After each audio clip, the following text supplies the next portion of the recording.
Warriors trailed the Clippers by as many as 23 points, but it turned out to be the largest deficit overcome in a win this season. Golden State ended the game on a 22-5 run with a 124-117 win. Steph Curry had his fourth 40-point performance this season. Here he is after that comeback win.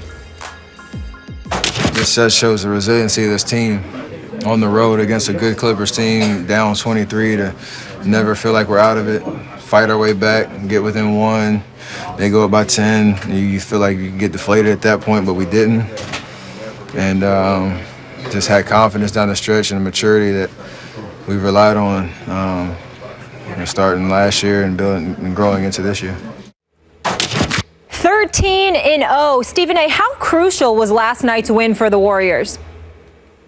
I don't think it was crucial. I just think it's adding dressing, just adding icing to the cake that they already have and eat frequently against the Los Angeles Clippers. I just think it's one of those situations where, Blake Griffin ultimately said it correctly. It's not really a rivalry because the Warriors are simply having their way with the Clippers when it counts most. And that's what this comes down to right now. They're walking around as the reigning defending NBA champions. Last night, particularly in the fourth quarter, they were toying with the Los Angeles Clippers. They were having fun out there. That's the scary part about the Golden State Warriors right now. Steph Curry iced it up. I mean, when Chris Paul was absolutely displaying his greatness, going ballistic, when Steph Curry was on the bench in foul trouble, you just saw Steph Curry.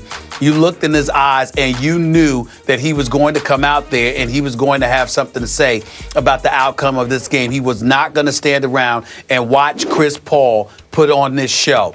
Steph Curry showed why he's the league MVP. It wasn't because of his numbers. It wasn't because of the 40 or what have you. It was because you saw that he personalized the challenge that was standing in front of him, and he conducted himself accordingly. And then you saw the troops around him. They didn't just play role of spectators. They joined in on the party. Andre Iguodala, Harrison Barnes, Klay Thompson with that step back three, which was a beautiful shot on his part. You just saw these guys stepping. Draymond Green, even undersized, playing the five, being as feisty and competitive as he is, a Tom Izzo kind of guy. You just saw all of that and you just marveled at it, and you just said to yourself with the Clippers, they have, what are you going to say after this? You're up on your home turf by 23 to the undefeated, reigning, defending NBA champions, and you have a 10-point lead with 5 minutes left, and you still end up losing that game. Primarily, again, DeAndre Jordan is a force defensively with his shot blocking, his rebounding, etc. But because he is the liability on the offensive end of the floor, not just with free throw shooting, but he can't score unless he's dunking, that puts more of the onus on Blake Griffin and Chris Paul. And then I'm looking at Blake Griffin. You embrace the double team. You're spinning through it. You're throwing up ill-advised shots. This dude is a tremendous player and a star in this league. But some of the decisions, you just found yourself mind-boggled. You can't afford to make those mistakes against the Golden State Warriors. The Clippers did. And the reason why the win, again, is more icing on the cake than anything else, is because the Golden State Warriors established what they already knew coming into this game. The Clippers are formidable. They are a team to be reckoned with. But they can't mess with the Warriors, period. And the Warriors showed that in L.A. at the Staples Center last night. A devastating, demoralizing loss for the Clippers. More of the same for the Warriors. So is it too early in this basketball season to say that the Warriors now own the Clippers psychologically? I would say so. I don't think it's too early for that, Skip. And the reason I don't say it's too early for that is because the only thing that could change that is DeAndre Jordan becoming a force. Yep. How can you become a force when you have no post moves and you can't shoot from the free throw line? Completely agree. Then it comes down to Blake and CP. You can't. I think they're owned right now. I completely agree, which is why it felt to me last night as if the Warriors actually enjoyed falling behind by 23 points with 9:22 left in the second quarter of that game, because they knew deep down they could come back on this team. And they knew deep down if they did come back and beat this team in its house from 23 down, would crush what's left of their confidence against the Warriors. And that's exactly what they began to do. And so we saw CP3 go from doubtful before the game, as we said on the show yesterday, to sure thing in the first quarter, right? He played, and boy, did he play. He makes 7 of his 7 shots in the first quarter, and it looked like the Clippers were going to roll at home. And then what started happening? To me, just as Steph Curry is shattering the mold at 6 feet 3 inches, slim, not all that physical, as the best player in the NBA, that little guy is the best player in the NBA. Their little lineup is the best lineup in the NBA, and I've never seen it quite like this, Stephen A., and I think you haven't either. You realize their small ball lineup, when they played, you mentioned Draymond at the 5, and remember, he led the team in assists last night with 9. He is the point center for the small ball lineup. So you got Steph and Clay and Harrison Barnes and Iguodala, and then Draymond as your center. That lineup averages 6 feet 6 inches tall. Well, in today's NBA, you would say that's impossible. You're going to get killed on the boards, and they killed the Clippers on the boards. For the game, they were up 44-35 in rebounds. Guess who led the Warriors, the visiting team, in rebounds? Steph had 11. Steph Curry, little Steph's. Unbelievable. Thin little Steph got 11. Obviously he's got to get some loose ball, hustle rebounds, but 44-35 in rebounds. And those 5 guys I talked about in the small ball lineup, they all in plus minus had plus nights. And the 3 Warriors big guys, Bogut, Ezeli, Spates, the 3 big guys, all had minuses in plus minus. So they're way better off when they play their little lineup with their little point guard Steph as the MVP of the league. And he looks like he's well on his way to winning back-to-back MVPs. I've never seen anything quite like that. I'm running out of superlatives here, but this team, when it came crunch time in the fourth quarter, I don't know if you looked at the box, Stephen A., they made 8 of 9 3-point shots in the fourth quarter. It's like, watch this. Right. We got you here. Steph makes 3, and Clay makes a couple, and Iggy makes a couple, and they just shoot you out of your own gym. It's unbelievable what they're doing.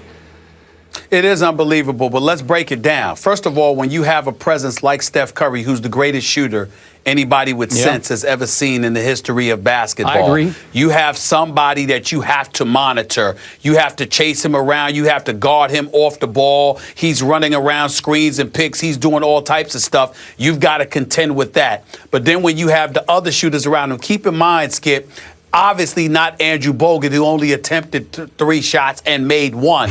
The other 4 guys, Klay Thompson, Harrison Barnes, Andre Iguodala, and Draymond Green, all shot better than 50% for the field last night.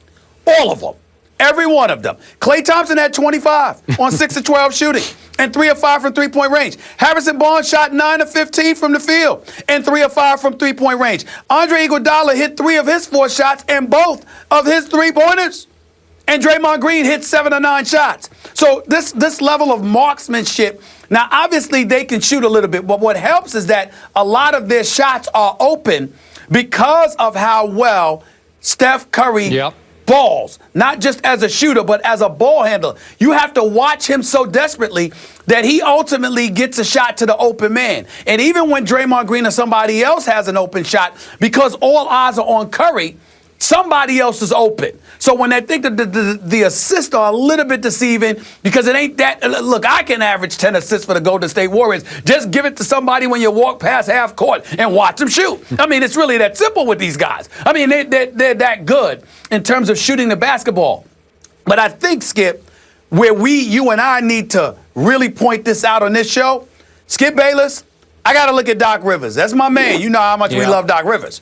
But the 19-point lead that you gave up by getting outscored 49-9 in Game 6 of that Western Conference semifinals in L.A. Agree.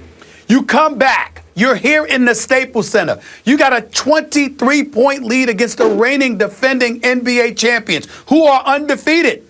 And they come back, and they're literally on the court, just giggling as they're torturing you, creeping up on you. They were. And you have no answer. Nope. So Doc Rivers, I hate to say this, Doc Rivers has 1 or 2 choices. You're going to have to figure out a way to get more production from a DeAndre Jordan to take advantage of the inevitable mismatch his presence with Blake Griffin on the court would cause? Or you going to have to make a trade and be able to go small to go up against Golden State? Because I'm here to tell you something right now. As presently constructed, the Los Angeles Clippers cannot beat the Golden State Warriors in a 7-game series. You have to you have to be able to go small at some point. So I'm not talking about Doc Rivers, the coach, because all you can do is desire plays, draw plays, motivate these guys, but you can't play for them. But what you can do is you got to get the right personnel, because if you don't, like, look at the last play, Skip. I mean, you know, you got a situation where CP3's on fire, and he's giving up the ball, and then Blake Griffin is holding it for Jamal Crawford to come around, and then some ill-advised shot gets jacked up by somebody. It's like, wait a minute. Who's the hot hand? Who can you create a shot for? We know Golden State can do it. The Clippers can't right now against them. Against everybody else, maybe. Against the Warriors. Clippers ain't winning no title with the Warriors standing in their way. As presently constructed, Doc Rivers might need to make a trade in order to eclipse the Golden State Warriors. All right, since you went there, last quick point about Doc. I've always raved about Doc on this show. I've always put him right there. We both have. With Popovich as one of the top couple of coaches in this league. I've had two basketball NBA sources I've known for a long time. You know who they are. They're highly respected. And both have mentioned to me in the last week, you sure about Doc? Just like that. You sure about him? Yeah, I think I'm sure, because he beat Popovich last year in the first round of the playoffs. And I was impressed, man. Game 7, Staples, CP3, rose and shone in that game. I give it up. I've been critical of Chris also. But at some point, you're going to have to hold the coach accountable, too, if they continue to fade. They added pieces. They weren't the pieces to beat Golden State, but they added pieces to get better and deeper, obviously, to shore up the second unit. But maybe that's not going to help against Golden State. It's not going to help against Golden State. I mean, Josh Smith, I like Josh Smith. I like Lance Stevenson when he keeps his head on straight. We all know Paul Pierce to be the champion that he is. He was the one that jacked up the shot, driving into the lane off balance, going to the left side of the rim from the right side. I didn't put him in the strongest position. But here's the deal. That's a unit that can supplement your horses. They can't be your horses and beat Golden State. And so when you talk about Doc Rivers, I don't have any questions about Doc Rivers, the coach. Just like I have no questions about his assistants and Sam Cassell and Mike Woodson. Them brothers know what they're talking about. They know basketball. I agree. The problem I have with right now is, if anybody wants to question anything about Doc Rivers, it's Doc Rivers, the GM. You got to find a way to get the right personnel to compete with the Golden State Warriors. They are the champions. They are the standard right now. I don't want to hurt your feelings, Skip. Not the San Antonio Spurs. The Golden State Warriors right now are the standard. It's the direction that the league is going in. Even with your Spurs, as elite as they are, Kawhi Leonard is going to be the key, because, Skip, you're not going to be able to play both LaMarcus Aldridge and Tim Duncan against them and stop them. You're not going to be able to do it. They can score on you, but you will not stop Golden State with those bigs in there. You have to be able to go small. Kawhi Leonard is going to be a key. The Clippers don't have anybody like Kawhi Leonard. They don't have that guy that can score and can be a stopper. And that's your problem. Doc Rivers, the president of basketball operations, the GM, he has got to find a way to be able to go small to beat Golden State, because being large with DeAndre Jordan ain't gonna get it done. The Clippers will be perennial playoff contenders going home before the finals as long as Steph Curry and those boys are in Golden State with this roster, because they can't beat them. Not in a 7-game series. They can't do it. Sorry about this. No, go ahead.